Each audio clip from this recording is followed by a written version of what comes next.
My short presentation is comprised of three parts. The first one is a view of how we look at what a smart society is, our view of the future. I know that a while ago, Dr. Imam and Dr. Supriyanto had described what a smart society is. But of course, these definitions have to be contextualized to whatever our experiences are in our country. So, what or how do Filipinos really look at our future in relation to what a smart society is? The second part is a brief description of the current Philippine curriculum. Just a brief description. And then the third one would be the specific steps that we are trying to do in order to achieve that vision that we have of the future. Let me anchor our view of the future on our program that is called Ambition Natin 2040. So in this particular guideline, it speaks of how Filipinos look at the future starting from 2040. And according to this guideline, Filipinos by 2040 should be matatag, or in English, strongly rooted, maginhawa or comfortable, living comfortable lives, and panatag or secure in their life. So in short, by 2040, the Philippines is a prosperous middle-class society where no one is poor. People live long and healthy lives and are smart and innovative. The country is a high-trust society where families thrive in vibrant, culturally diverse, and resilient communities. So, what can we deduce from this particular statement in our Ambition Natin 2040 program? We can see here that we do not only look at our future as digitalization, but we also want to have citizens who are maximizing their potential and living prosperous lives without having to worry about the usual urban problems such as criminality, poverty, and unemployment. That is how the Philippines looks at our future. So, what is now the role of the Philippine education sector when it comes to this equation? So, let me start by providing a brief overview of our current curriculum. So, here we have the curriculum, the stages of our Philippine education system. It starts from kindergarten. I know we have probably a similar curriculum with or similarities in our curriculum with the Indonesian education system. And then it will be followed by the elementary level for about 6 years. And then the secondary level is divided into two phases, the junior high level and the senior high level. The junior high level is 4 years. The senior high level for 2 years. In the senior high level, students are given the option to choose the particular track or path that they want to take in terms of their courses. So senior high school students may choose academic track if they want to become, for example, engineers in the future, they want to become teachers, nurses, accountants, they may take the academic track. We also have the technical vocational livelihood track for those students who want to hone their technical vocational skills, such as welding, agriculture, dressmaking, cooking, and baking, which will also include ICT. Another track is the sports track. This is for students who do not only want to play sports, but also who want to understand the dynamics of the sports world. And then the last one is the arts and design track. So after senior high school, the very main objective is for them to be able to either, number one, go directly to tertiary education. Number two, be employed.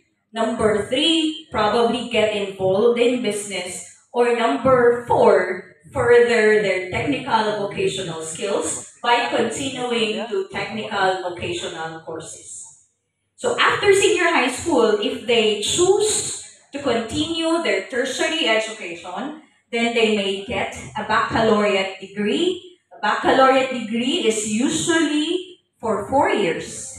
And then after a baccalaureate degree, they may take a master's degree, which is minimum, they're going to take it for a minimum of 2 years.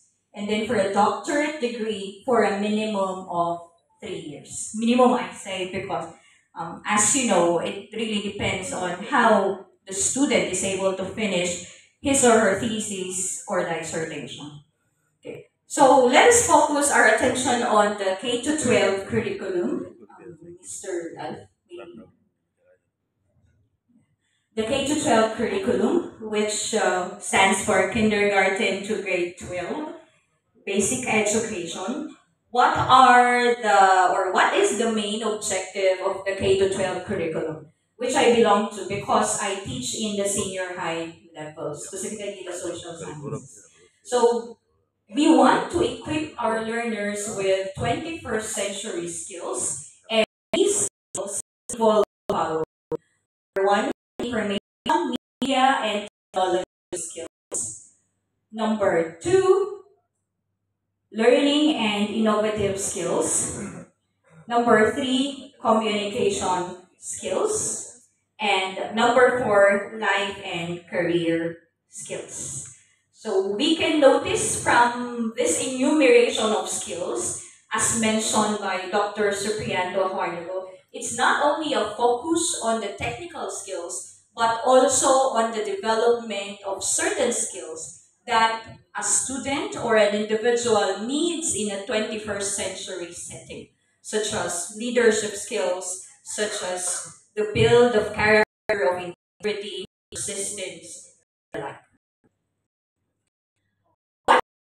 Are the specific steps that we do, specific programs that we have for achieving the vision of the future. There are a lot of activities or programs done by the Philippine government, but let me just enclose it into one program which we call in the Department of Education a Sulong Edukalidad program, which means in English as Forward for Quality Education. It involves four areas. These are, number one, curriculum, which would mean we have to review our curriculum and update our curriculum. Our K-12 curriculum is a relatively new curriculum in the Philippines. It just implemented in 2014. The first senior high school was implemented in 2017. So I guess we have to review how we implemented the curriculum so that we might be able to understand what things we need to improve further for the betterment of the implementation of the program. The second aspect is on the learning environment, which would be the improvement of the facilities that we use. The third one is on the training of teachers, which also mentioned a while ago from the other or by the other speakers. And the last one is on stakeholders. We want to encourage our stakeholders to get engaged in the education of our children through support and collaboration. So let's start from the first one, which is the curriculum review and update. There was a review that was recently conducted about the K-12 curriculum of the Philippines, and it was one of the suggestions. Number one, the suggestion of the curriculum. It was noticed that teachers, because there are so many competencies, teachers tend to sacrifice quality over quantity. They want to finish all of the lessons because, as mentioned, there are a lot of competencies that have to be covered. So because they want to finish everything, they rush through the lessons, rush through the learning. Because of that, quality is sacrificed. So one suggestion is for the curriculum, the different competencies to be limited to the more relevant or the most relevant competencies. There was also a suggestion to revise sequencing. So which competencies should be first, should be second, which should be third. This is not only for the benefit of teachers, but also for the benefit of students. Because when students realize the relevance of the curriculum themselves or the competencies themselves, suggests that it increases their level of engagement with education. Another area that we are looking at in our curriculum is the alignment of the curriculum. As mentioned, the objective of the K-12 curriculum is to equip our learners with 21st century skills. So we have to align the competencies with 21st century skills. So there is really a need to fix or update the curriculum so that and be up to date with the changes in our context, in our environment, Philippine environment. To give an example, I show you what we are doing at Benguet National High School. The first picture shows you the last evaluation that was done by supervisors in our school.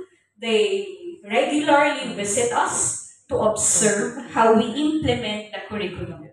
It's not only because they want to criticize the things that we lack or criticize how we teach ourselves, but also because they want to look at what else do we need so that when they go back to their stations, they can report these things and it would probably be translated in policies. We also for extracurricular and co-curricular activities. We want our students to become internationally or culturally competent and also involve our students in international activities. So I wish my best of students with me enjoying this activity. We have online collaboration with other countries. The third picture is there. The technical making when we visit are the students who usually cook, bake, serve, play the food to our guests. It can be formal or informal occasion. It gives them an opportunity to improve their skills in the real world situation. The fourth picture, the one there holding the antenna is student. We have maintenance that we have to do with our students. We also ask our students to help in that aspect. Because as mentioned, we have courses that pertain to building, carpentry, to electrical installation. And so when we have things to do inside the school, they are those that we depend on. Of course, the guidance there. But we do not also forget the soft skills I mentioned a while ago. So try as much as possible to conduct trainings on leadership, also to encourage our students to do innovations, research. In the senior high school level, you see in the third picture that these students are presenting their research in front of a panel of evaluators. And based on suggestions, they may or may not pass that research subject. We also have a special mini course for robotics. So we have students who have joined in national competitions when it comes to innovations. The second aspect in the Sulong Educalidad is the improvement of the learning environment. This is under the Digital Rise program in the Philippines. It covers three aspects: infrastructure, software, and capacity building. Capacity building there does not only pertain to the capacity building of teachers, but also to the capacity building of students. A lot of students do not have the resources, do not have material, technological resources to involve in learning modality or online learning modality or blended learning modality. So it is one of the objectives of the Department of Education to facilitate these learners in the area of the use of technology in learning, not only in teaching, but also in learning. For example, for grade 4 to 6, we focus the technological skills of the students in the use of productivity tools such as spreadsheets, PowerPoint presentation. And then for grade 7 students, the focus is on basic programming skills. Grade 8 to 10, multimedia skills. For grade 11 to 12, vocational skills, ICT. Not only for students who are taking up ICT as a technical vocational course, but to all students in the senior high level. Again, for the experience in our school, we have been given a lot of resources when it comes to materials we need in delivering our lessons, such as computers, desktop computers, laptops, and but we know that these are still not enough because we have thousands of students. In Benguet National School, we have more than 5,000 students. Only junior high school and senior high school students. And then we also try to do video lessons for students who cannot attend the face-to-face class. So we record our lessons, the teachers record their lessons, and they send it to students who want to learn at the comfort of their home. We also do online classes through online meeting platform and also online classroom. And we also have a teacher, the software engineer, and he developed a learning management system that can be accessed both online and offline for students to download several learning resources. You can even use this as a platform to meet online. Number 3 on our list is the teachers upskilling and reskilling, which is focused on training on digital teaching and learning. We all know, probably also experienced this, but we all know that some teachers are not open-minded with change from traditional learning system to a technology-based learning system. For example, online learning setup or blended learning setup. So the first thing that we needed to do in the Philippines was to encourage the teachers that this is already the current mode of education. This is already the path that we are taking, and it's very difficult to go back to the traditional setup that they are very familiar with. So teachers need to be very flexible and very creative in presenting the different topics or competencies for the learning of the students. We have different seminars for teachers. We have here for the improvement of their computational skills, technical skills, and also for the utilization of different resources in online learning. Okay, so we have national, international, regional, vision, school trainings, and seminars. Every year, every month, teachers are chosen to join these particular workshops and trainings. The last one is on the support and collaboration from stakeholders.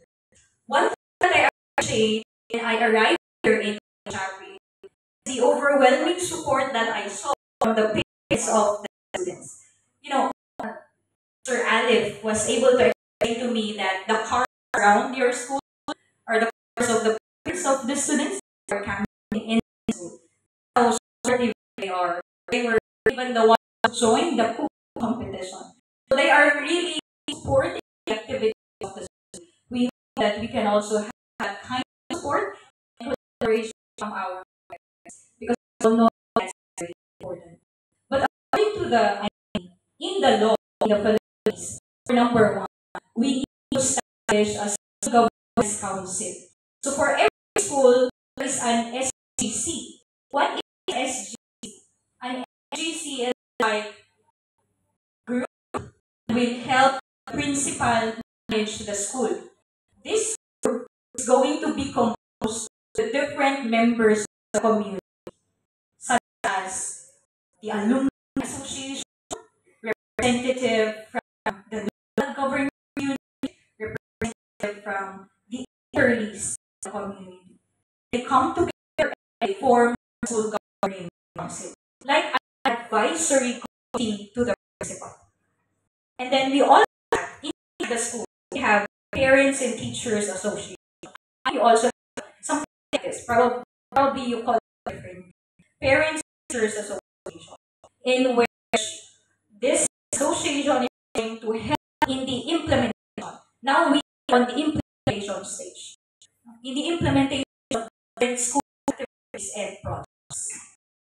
In the case of Benguet National High School, we were able to establish partnerships with different external organizations, of which is almost school, in which we have a existing partnership with almost school.